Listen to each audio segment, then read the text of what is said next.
Well, here is what $1,000 in lighting upgrades looks like for your truck, and I bought them so you don't have to. In today's video, we will be installing all of these lighting accessories on my Toyota Tundra, first starting out with the Garmin Power Switch. So traditionally, this is seen as just a lighting controller, but really, it's a 12-volt punch-down panel. If you got anything 12 volt, if you got lighting, mini fridge, air compressor, whatever you got, you can control with this, and truthfully, it's very sleek.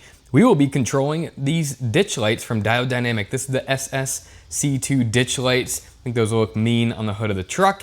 And then from Form Lighting, we have these fog lights. As you can see, they're a nice OEM look, but with a black housing. I think that's gonna look nice in OEM Plus. Then we got Form Lighting's reverse lights. These are the reverse lights. It also has a license plate light. And then these have running lights that are red at night that I think will be a really sleek upgrade.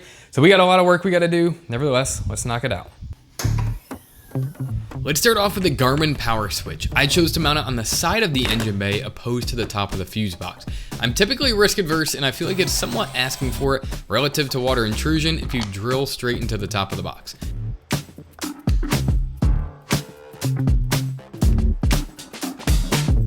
Between mounting the controller, installing the power and ground cable, and remounting into the engine bay, took all of 15 minutes to install. And if you'd like to pick up one of these, I got mine from Rave Off-Road. This, along with all of the other products, will be in the description. Feel free to use my discount code LoDato to save $1 and support the channel.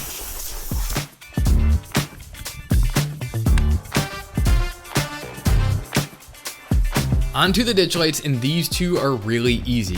When installing the bracket, you can use tape to know exactly where the hood mounted in case you loosen the bolts and it slides around. It didn't budge for me as I did one bolt at a time, making sure to leave the other one tight enough to hold the hood.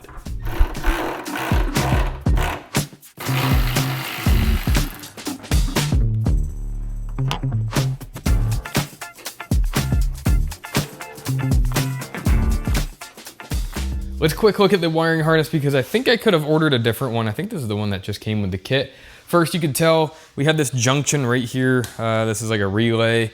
This is the connection to the battery. And out of that junction, you can see we have the headlight connections. So these have a red, black, and a blue wire. And then also out of that junction, we have a three-way switch right here. So you can go from amber to off to white.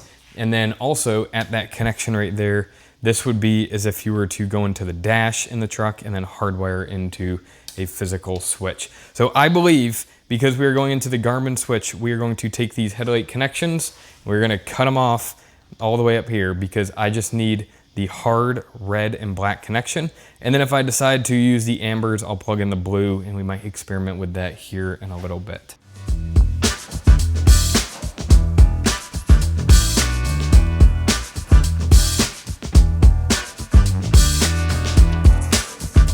Yeah, I mean, those look pretty good. Yeah, that looks fly right there. Very tough.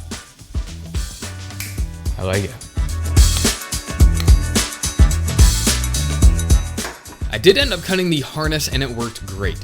I then cut back the sheathing a little further than I probably needed to and connected just the red wire to the panel, as I'll experiment with the blue amber wire at a later time.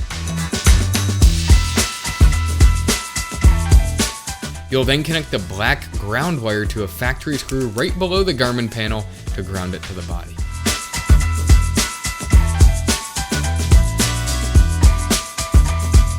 Speaking of doing this at a later time, I'll also wire in the previously installed Rave light bar in my grill to the panel at a later time. Honestly, I record these really late at night to beat the blazing heat, so what you're watching right now was me finishing up at a joyful 2 a.m.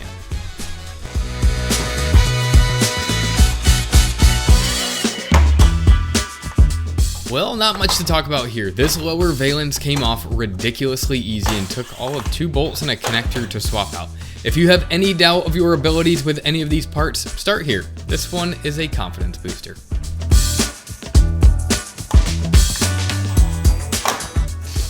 All right, now in case you wanted a vintage car, this is what you get with a vintage car. Now this is a little trick that I use to quick check light adjustments. Ooh, as you can see right there, the new light is perfectly in line with the OEM. That looks great and honestly pretty bright compared to the OEM.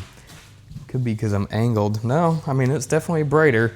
Could just be because the lens is cleaner. That one has 50,000 miles on it. but it looks really good. So we're gonna keep it as is and swap the other one. All the confidence I built up on these installs was immediately shattered by this. Lots of folks online talk about how hard these rear bumpers are to disassemble, so I did what most of you are here to do, and I watched install videos. Underneath the vehicle, unplug the trailer harness.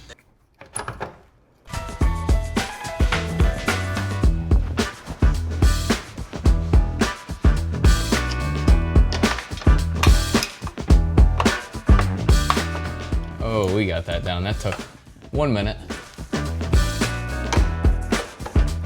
Oh, way easier to go from under here.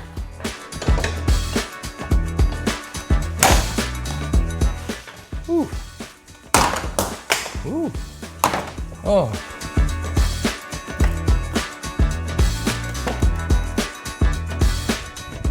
As I know we're flying through these parts, I'll put the video that helped me through the precise install down in the description. But the only insight that I can give is it's not that bad. Just use longer needle nose pliers and a screwdriver and do your best to take off as many clips from below as they are close to impossible from above. Otherwise, the lights themselves are only 2 bolts and 1 connector.